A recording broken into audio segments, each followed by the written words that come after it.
Sorry, I just had a notification. I had to turn my phone on silent mode. I feel like the hardest part about like keeping this video diary thing is actually turning on the camera.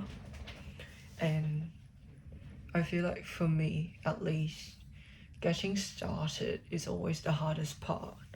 Like if I wake up and I feel I don't want to go to the gym, or I don't want to go run because it's too cold, because it's like almost autumn now. The weather's getting colder in the morning, so you don't want to wake up. You just want to like snuggle in bed, be cozy, or like you're sore from the day before, or you just don't feel like it. It's just so depressing to be like, oh my god, I have to do this again because now I wake up at like freaking 4 a.m. It's just routine. I don't know why, because I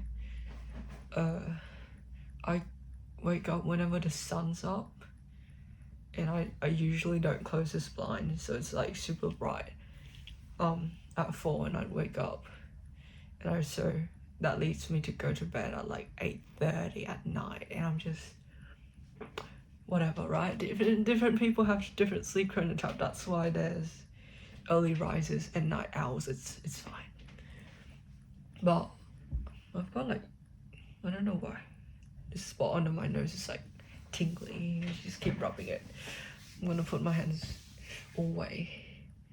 What was I gonna say? Yeah, getting started is always the hardest part. But like, you also know that I hear people like online, whatever, discipline is important, but then you also gotta listen to your body and listen to what it's telling you. Like if you're sore and if you're in pain, and don't do it. But listening to your body is not the same thing as knowing your body. Like, how can I explain this? I feel like the easiest example I can come up with is like, if you get given like this big tub of ice cream, right? And yeah, you're eating it, and no food rules. You can just enjoy this ice cream, guilt-free, because guilt isn't an ingredient. You eat it, and then you listen to your body, and you might get like halfway done, and you're so full, but you just want like another scoop. But like listening to your body and like allowing yourself to satisfy that craving, and then you just keep going.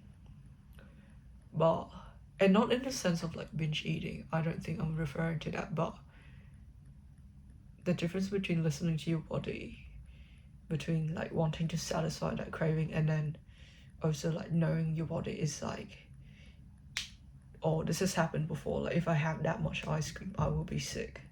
Like, I know I will be sick because I'm freaking lactose intolerant. If I have like one scoop of ice cream, I'm gone. Like my toilet would not survive. It's so bad. I think my friends might be watching this, and they know how bad I have a habit of like just consuming lactose, even though, because I forget to. Like I forget sometimes I'm lactose free, and it's just, I know it's silly, but what can you do, right? Sometimes you just want to risk it. 10 out of 10, do not recommend though. But yeah, but I feel like I try to show up every day to the gym, to the track, whatever, because I've got like a schedule now. Last year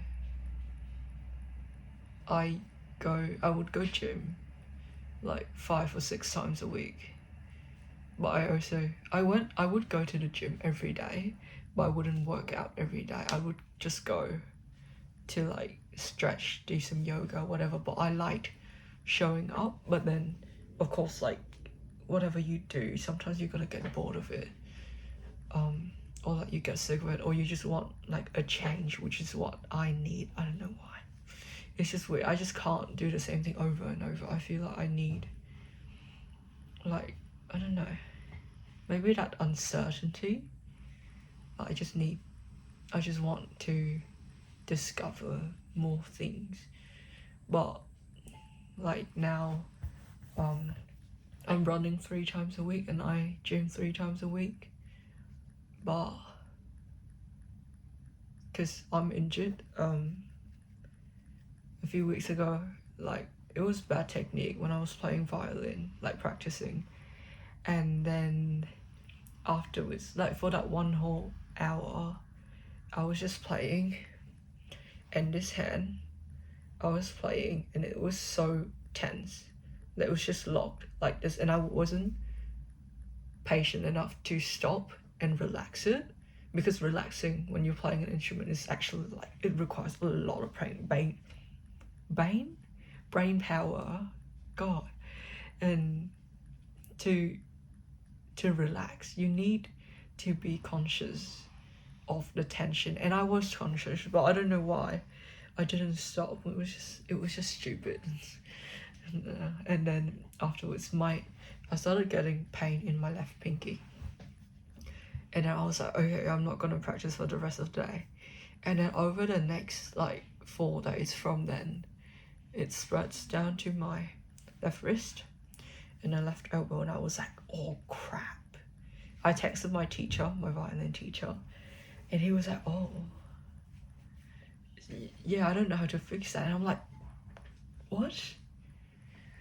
I'm seeing a GP, like a generalist, in 2 weeks, and I'll probably make a physio appointment as well. I'll try to like find a music physio specialist, I don't know. But yeah, some research and homework I have to do.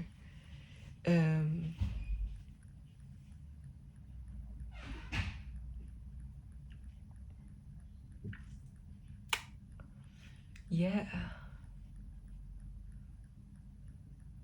showing up. But yeah, even though I'm injured, like I still run, but I have to be conscious that I don't let my wrist get too loose, because if this is too loose, I do get pain a lot. So I'm just taking things really lightly. Please don't be like me.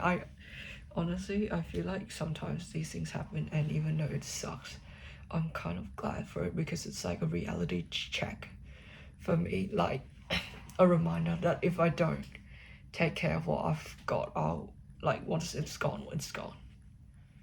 So the key is really to like take things slow, because if that incident with the violin was like really bad, and I keep doing like upper body workout at the gym, and then it's like a permanent injury, like I don't know if I'll be able to forgive myself, because I do love music and not performing, but just like playing a lot. But that's just a side tangent, to be honest. I didn't even want to make a video or like a journal diary thing about getting started and discipline and showing up. I wanted to make this to like talk through my process of writing my short story for literature, which is a class that I'm taking at school, so I've got my laptop here.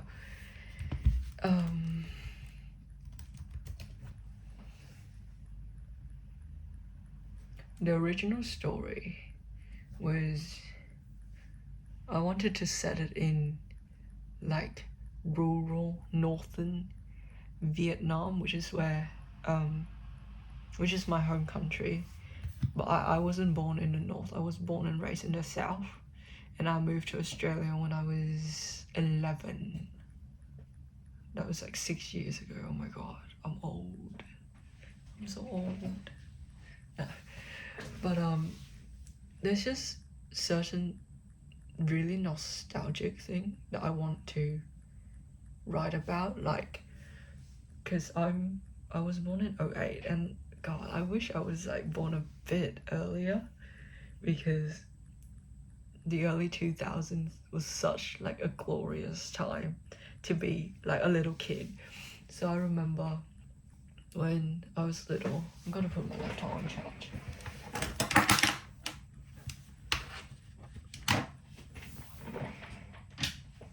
I remember when I was little, from like maybe age 7 to 10 or 11, on my mum's side, me and like my cousins, we were so close. It was such a fun time. We would go, even though we live like relatively far away, we don't see each other that often, but whenever it's like the holidays, like the summer holidays or the Lunar New Year holidays, we'd go to our grandparents' house, my mum's parents' house, and it was so good. We'd ride our bikes and like in the rain, like mưa. I don't know if you guys do that. It's like you go play in the rain and like shower in the rain. Not fully, not like take your clothes off. You just stand there and let the rain goes down, and then you play around, play soccer or something. My granddad taught all of us cousins how to ride bikes. That was really cool. I think I was one of the last ones to learn how to ride a bike because I was such a pussy. Like, as a kid, I was so shy and like it wasn't great. I'm still a bit shy, but I'm not like that. I wasn't very daring. I wasn't very brave, but it was like I feel like sometimes just that's interesting. Like I just noticed whenever something that I think about in my past that involves me being like a worse version of myself or just like really weird and annoying and obnoxious, maybe not like that, but it's just like I get impatient with the things that I did, like with the version of my past self. I get impatient and it's like, why would you do that? It's like I'm blaming myself, or I don't know. I know it's not my fault, but I feel like I wish that I was better, if that makes sense. But then I also feel like as a kid living in that country and that city and around the people that I was living with, being a girl and being who I was, that just wasn't going to be what helps me grow, to be more functional, to be better, to be cool. Well, I don't know. Back to the cousin story. Yeah, we play in the rain, we ride our bikes.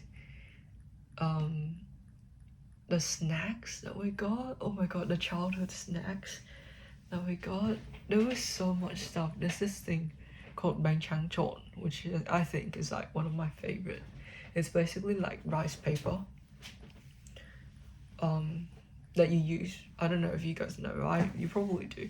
The thing that you use, the see-through sheet that you use to make spring roll, you cut that up into like strips or like little squares that's like this big. You put it in a bowl, put everything in like a big bowl that you would use for like baking or something, and then the lady that we would buy from would put like herbs and quail eggs, like boiled quail eggs, and some shrimp, like dried shrimp, some shredded young mango, some kumquat juice, just a ton of seasoning, and like and beef jerky or like chicken jerky. Those are really good, and this spicy sauce. And then she'd mix it up. Oh, and she'd put water in, like spray it with a freaking gardening can, spray it with water, and then mix everything up, and then put it literally in like, it's like a plastic bag, basically. You put the fruit in a plastic bag, and then she put like these two skewers as chopstick in, and then tie it up and then hand it to you, and it will be like 5,000 Vietnam dong, which is maybe like 30 AUD. Like no, like 30 cent of Australian money, and it was so good. It was so good. And we didn't have any money. Like, we had no jobs. Our parents would just give us like 50,000, which is like $3, and we'd spend all of it on snacks like that, or like you guys have crisps, we have them too, but like really cool flavors, and like little drinks, boba, fruit juice. It's like super artificial, but the flavor was just like, oh man, I don't care if I get like cancer or whatever from the synthesized fake stuff that's harmful to you, to your body. I don't care. I had a good childhood, that's all that matters. And we have like toys as well, Game Boys, and not the actual Game Boys, it's like the fake version with Tetris and this tank game and Pong on it. Those are the three that I remember the most. And then also fake Pokemon cards. The good ones were like the flexible one. So like, if you know the flexible ruler that you can bend and like put through, because it's like colorful, it's that texture. And I remember when I went back to school and we would have those toys to show off, if we take them out during class, the teachers would take it, and like if the teacher was really mean or you were like really misbehaving, she'd take it and then she'd freaking take a scissor and cut through it. And that shit was traumatizing. Oh man, that was when I was still in Vietnam. They don't do that here. They can't do that here because it's, you know, illegal. Not illegal, but it's just not a good look for the teacher. We don't have laws to protect teachers in Australia, so yeah, that's a shame. So if you're a teacher, thank you for putting up with us, for sacrificing yourself. I don't know why anyone would do this job, but I really appreciate it. All my teachers are some of the best people that I know. Like, I trust them with all my life. Probably they're the adults that I look up to. So yeah, back to my story. That was the vibe that I was going for, like just looking back to that nostalgia, because I do miss that a lot. We're all grown up now. We're not like little 10-year-olds, 8-year-olds anymore. We're 17. My cousins they're my age and they're about to go to university. This is like their final year. They've got 5 more months and then they have to do exams to sit into unis. It's a bad rat race, and it's just, they gotta do everything they can to be successful, because that's like the standards in Vietnam. Most people work, like my parents, to get out of Vietnam and then come to Australia, so I'm really grateful for that. I do want to say though, my dad and my older half brother, he's like 9 years older than me. I don't like him that much. They just got into a fight, and apparently like my older brother said something that pissed my dad off, and my dad was like yelling and crying. And like, mind you, this man like never cries, my dad, but he's just not a great person. I didn't do anything. I just stayed in my room. I was gonna go practice piano, but they were playing. They were yelling in the living room, so I can't go practice. I was just sitting in here, blasting music. Yeah, Because I don't know what the fuck am I meant to do, right? Like the two grown men fighting. My older half brother is like, he's got a degree in marketing, but he doesn't have a job in marketing. He has a job in like some sort of hospitality or like a retail thing. I don't even know. So you can probably tell how much I care or don't care. He works, like, he used to work full-time, but now he's like doing part-time willy-nilly here and there.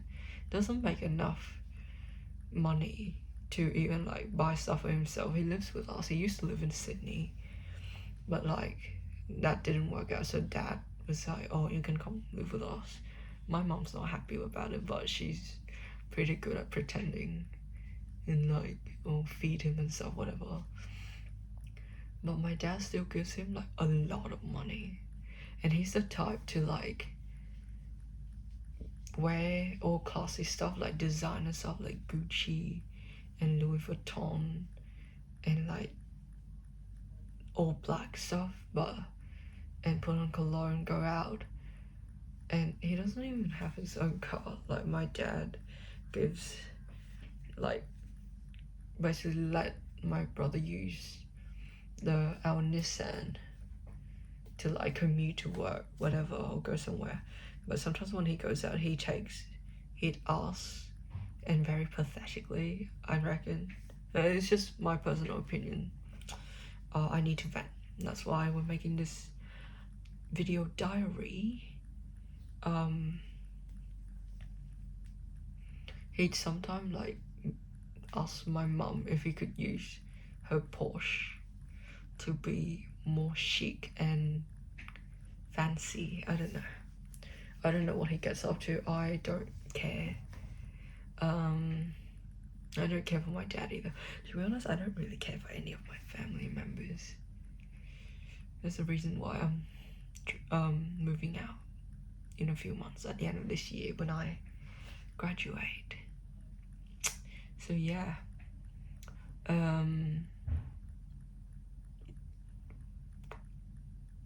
That's great.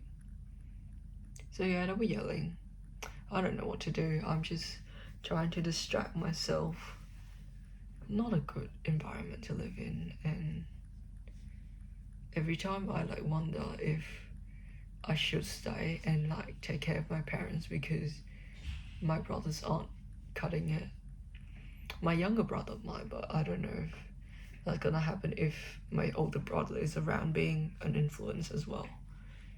So yeah. But then they also treat me shitty, like my parents and everyone else. So it's just, I don't know. I don't want to. I really like listening to people online share their stories. Just makes me realize like how much I need to get out if I want my life to be okay. And this is one of the instances where I'm like grateful that I can be selfish. Pick and choose for myself, just, yeah. Sometimes you gotta put yourself first, because if you don't take care of yourself, no one will.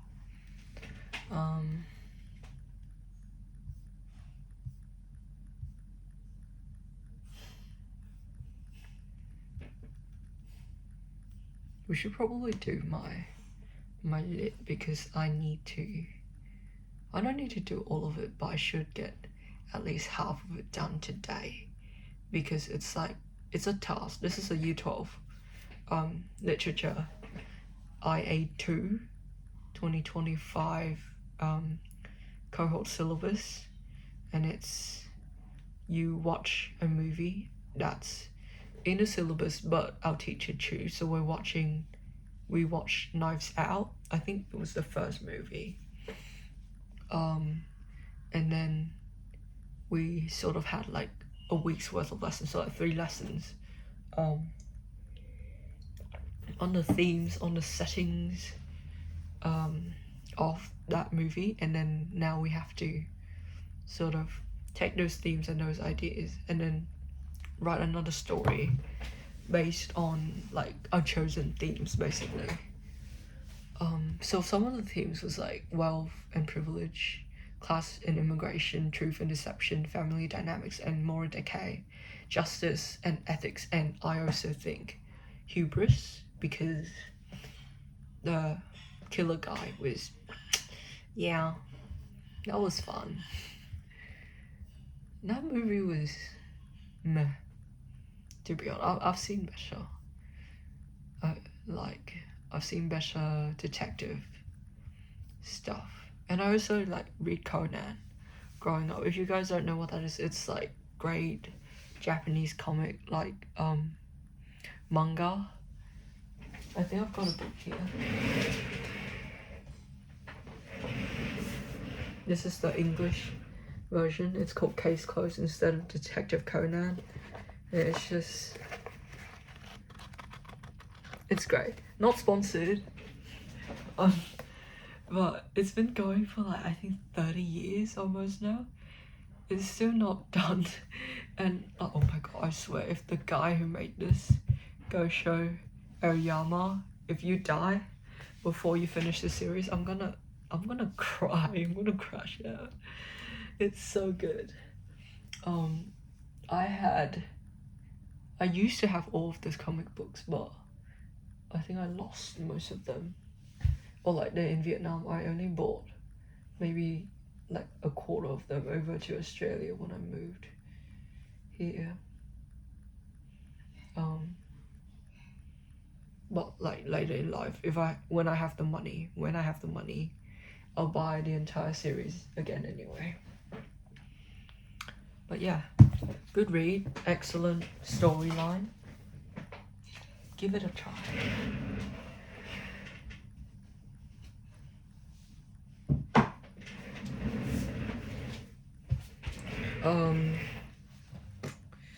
And then so my original story, because I'm like rewriting it now, I reckon it's not so good, so I'm gonna rewrite it. Hopefully it'll be acceptable and I can get that full grades.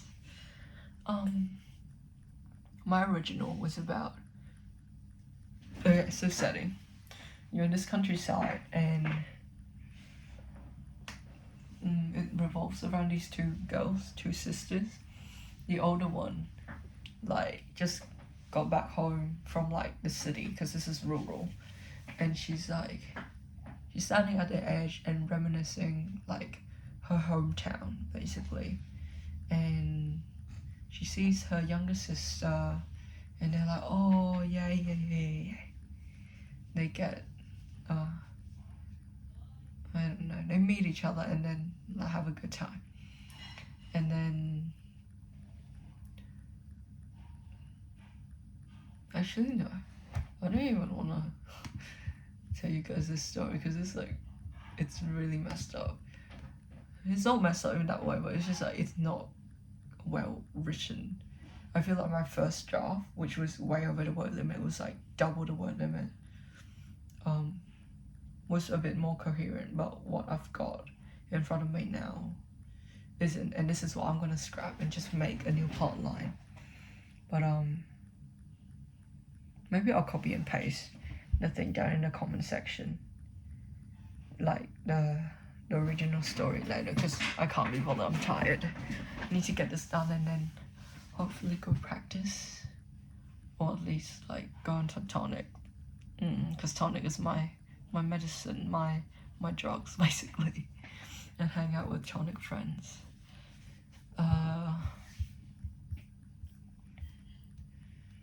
So the new story is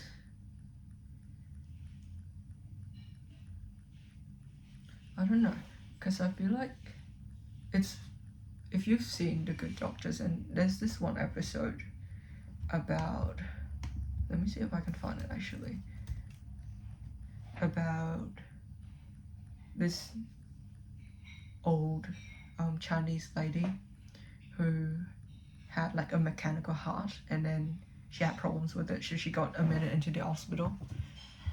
And then her daughter came, and they were trying to fix it, but then they found out that that daughter isn't actually her daughter, because her actual daughter came in, and this is like an adopted daughter. And the actual daughter came in, and she's butthurt because the reason why the actual daughter left is because the mum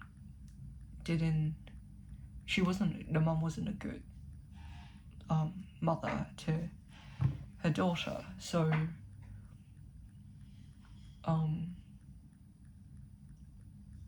because the mum didn't support the daughter's dream to become a singer, because like with Asian parents, the arts is not a suitable, substantial career path. It's like, oh yeah, you can have fun as a child, you can be well-rounded as a child, so that we can have something to flex on our friends, kids. So you're gonna do violin and dance and sing and art and sport, but when it comes time for you, when you're 18, finishing high school, or better yet, finish high school when you're like 14, whatever, right?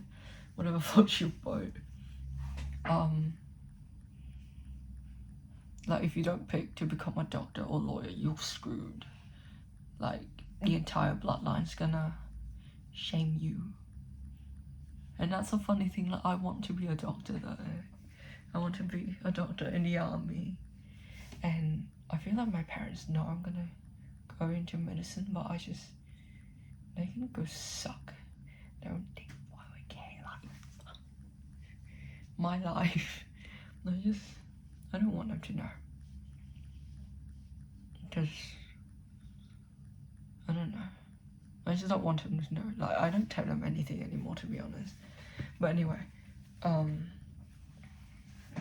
so the actual daughter came to see the mum on hospital bed, and the fake daughter is like, the fake daughter and the mum, they like, just imagine, right? You walk in on the bed, your dying mum is lying here, and when you got the news that she's in the hospital, all you can think of is like your bitter and like salty and cruel mother was gonna die alone because you left, so you've got to come back. But then you saw your mum with another kid, like another woman, and she's like, they're acting like mother and daughter, and that's something that you've never had before. So it's gonna be triggering, right? Because I don't have a good relationship with my mum either, and it's just I want to write about it, and I don't think I'll have the word count for it, so I'll have to work around that a lot, and I'll get a lot of help from my literature teacher. And then in the movie, and I feel like I might steal some of the dialogues for my story as well. Not the movie, the episode of The Good Doctor. The first thing that the mum says to her actual daughter, when she saw her walking in, and her smile with her fake daughter like fell, and she said to her actual mother, her actual daughter, "You look pretty." Not like, hello, not, "Where have you been? You haven't called for 15 years. She said, "You look pretty." But what follows through, the actual daughter didn't like really process that, I don't think. And so the way she acted, it was like, "Mom, I've been so worried." And then the mom said, "You shouldn't have been, because my fake daughter takes good care of me." And you're like, you butthurt, you're jealous, and you're like, yeah, I'm glad you have that. And I'm glad that you have learned to love another girl when it's not me. So like, what happened between when I left and now? So I'm gonna do something similar to that. I don't know what you call it yet. I was for some reason thinking of like the idea of true love's kiss. For some reason, like, okay, you leave home, you grow up, you, I don't know, kiss a few boys, whatever, or girls, or they dance, whatever, unicorns, whatever floats your boat. I don't judge. And you come back, and it's like you miss this place, and it's where you had felt safe until you were old enough to want to decide for yourself, but your mom was holding you back, so you had to make the decision to leave because your mom didn't support you.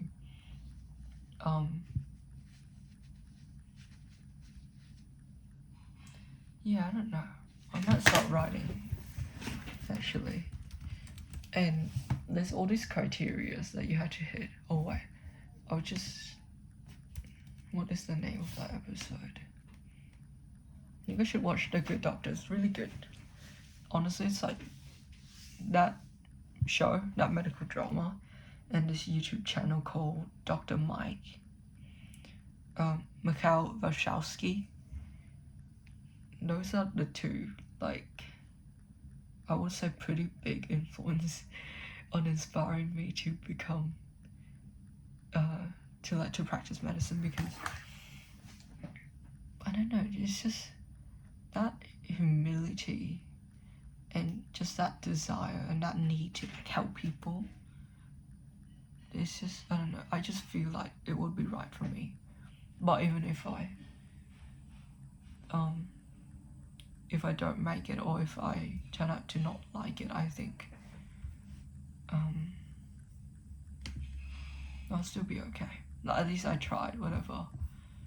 But I really want to see if this works out, because if it does, I'd be happy to do this for the rest of my life, kind of thing. No, which one is it?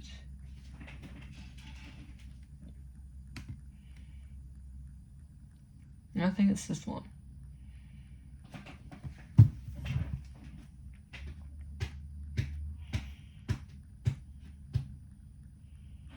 Okay, so it's called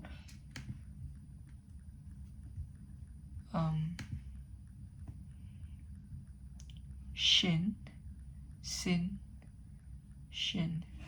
It's what season is this?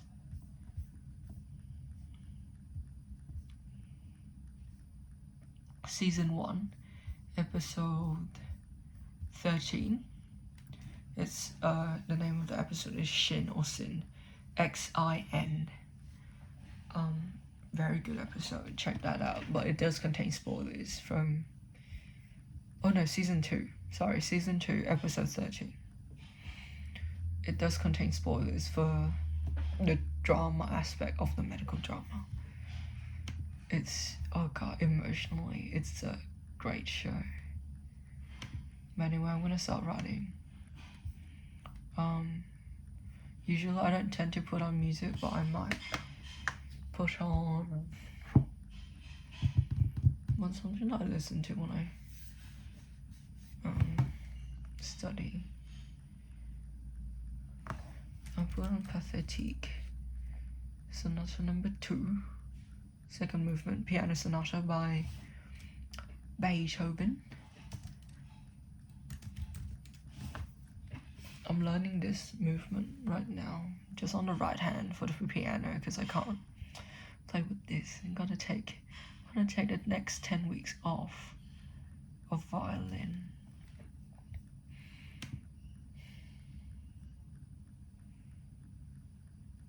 And then I'll keep this going, because how much battery have I got? It doesn't say.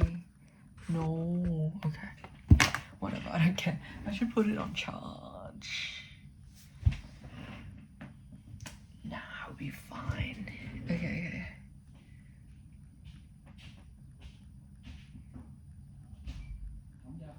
Now I'll put Can you guys hear that? It's like my dad being pissed at my older brother and then not being pissed at my younger brother. Great.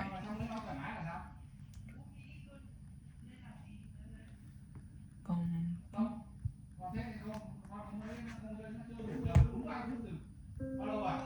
my days.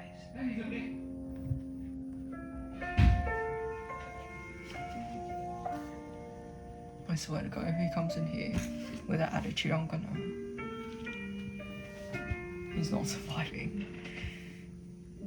This isn't pathetic, but it's Träumerei by Schumann, Robert Schumann. Yeah, good piece. Relaxing. Too beautiful to be study music, but you know, for you non-trained classical musician, enjoy, I guess. Wait, do you want to listen to my notes for the previous timing that I did? For this, can you see? Where'd it go? Okay, you know, it's just this. What? What are you doing? I'm doing homework, man. Okay. What do you want? Nothing.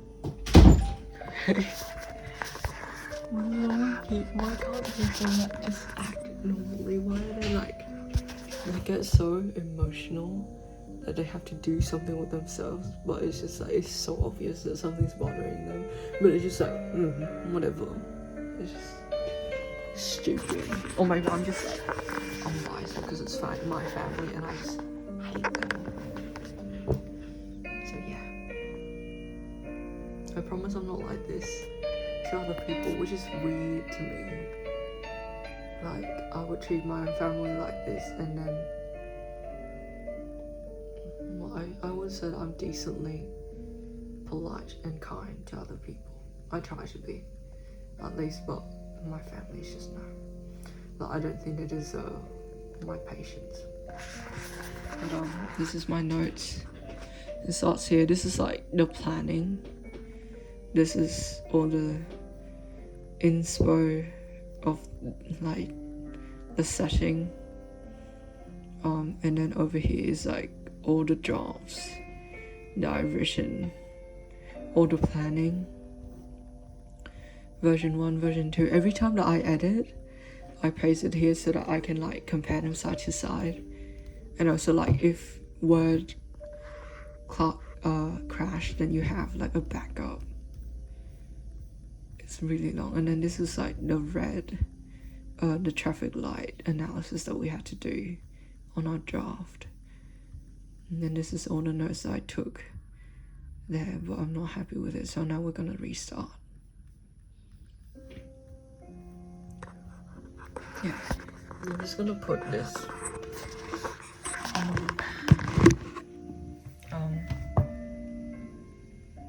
on loop, so hopefully you don't get bored of it. Stay hydrated. Drink water. Go drink water. I'm serious. Water is so good.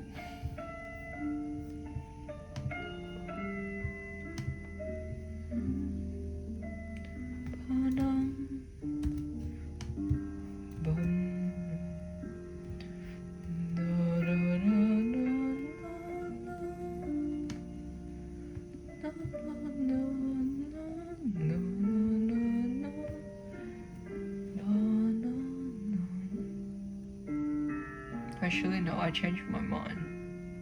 I'm gonna end this because I can't focus with this.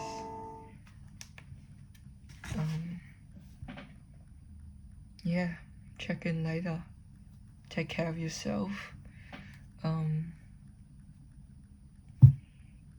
Yeah. It's like, what day is it? Thursday. I started school. I started year 12 on Tuesday. So today was the 3rd day. And so far, it's going okay, I think. I don't care too much for being at school and like do all the people stuff, but I do appreciate my classes and my teacher a lot. Like I would do anything for them and they just do so much for us. Yeah, I love them. Why is the aircon so hot? Oh my god. Okay. And I don't know how much I should say because my friends might be watching this who I haven't spoken to in like a long time, and that silence is, yeah, it's not great. But yeah, I'm proud of you. Keep going. Chin up. Keep your chin up. And literally, like, as you're watching this, sit up straight or like stand up straight. Pull your shoulders back a bit and relax. Think to yourself that I can make it through whatever it is you're going through.